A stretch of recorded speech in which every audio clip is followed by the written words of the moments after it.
welcome to IRONBUILT, the weekly show where I take you guys along as I build different projects here in the shop. On this week's episode, we have a bit of a different kind of build. It's not a knife or a bladed weapon of some kind. No, we're making a flamethrower. You know, you always have that one friend, and whenever you guys are together, you always come with these kind of crazy ideas that probably aren't that smart. Well, that's me and my cousin. So, a couple years ago, we ended up building a flamethrower out of an old fire extinguisher. And it worked good and all, but we thought it could be more powerful and definitely have a bigger fuel tank. This past weekend, he was out visiting and we decided to build a new and improved version. A Mark II, if you will.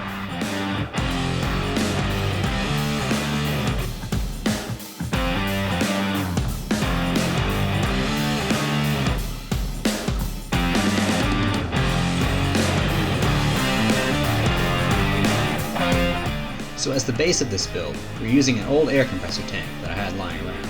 All the parts and valves are just plumbing parts that we picked up from the local hardware store for about 25 bucks. I'm using standard Teflon tape to make sure there are no leaks at any of the joints. For the fuel, you will be using diesel, with compressed air as the propellant.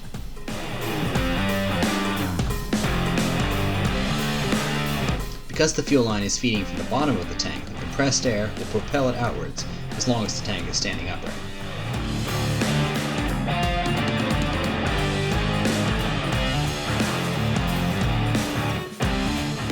Once all the fittings are tightened, the hose clamps are installed on top of the barb fittings.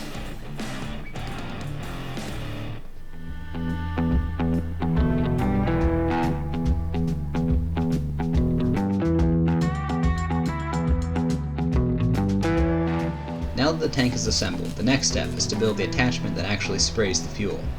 I start by welding on a threaded bushing to a section of pipe. The threads will allow it to screw onto the rest of the fittings.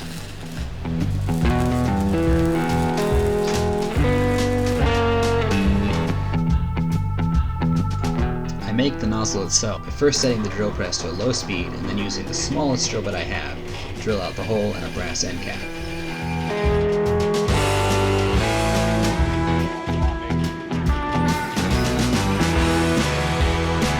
In order to ignite the fuel as it sprays out, we need to construct a burner. The burner consists of a tube that sits around the nozzle of the flamethrower. The burner tube has slots cut in it and is then wrapped in an oil-soaked rag. Once it is lit, the burning cloth generates heat and ignites the main flame.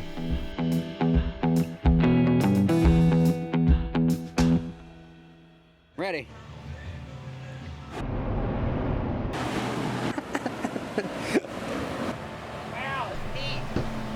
As you can see, we were pretty impressed with its performance. Now all we had to do was figure out a way to mount it to an old backpack frame so that it can be carried. I decided to use hose clamps to hold the bottom portion in place, and then a ratchet strap around the top.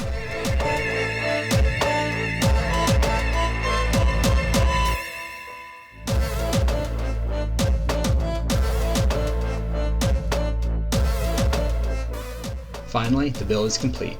A fully functional, fully portable flamethrower.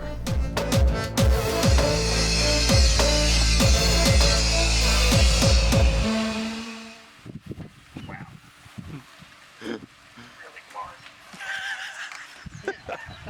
It's really large. It's so greasy. Here, make sure you don't. I am. It's really.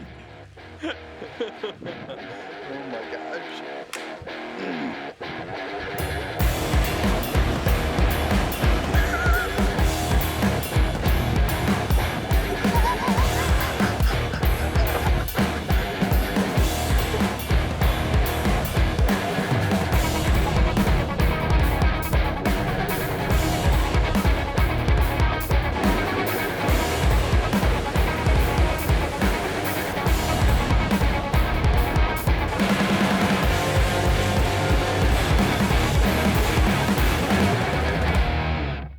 Thanks so much for watching. We had a blast working on this flamethrower project. What crazy stuff do you want to see me build next? Leave a comment down below. I'd love to hear from you guys. If you enjoyed the video, share it with your friends and give it a thumbs up. It really helps out the channel. Make sure you subscribe and hit the bell so you don't miss out on any future episodes. Well, that's about it. I'll see you next week.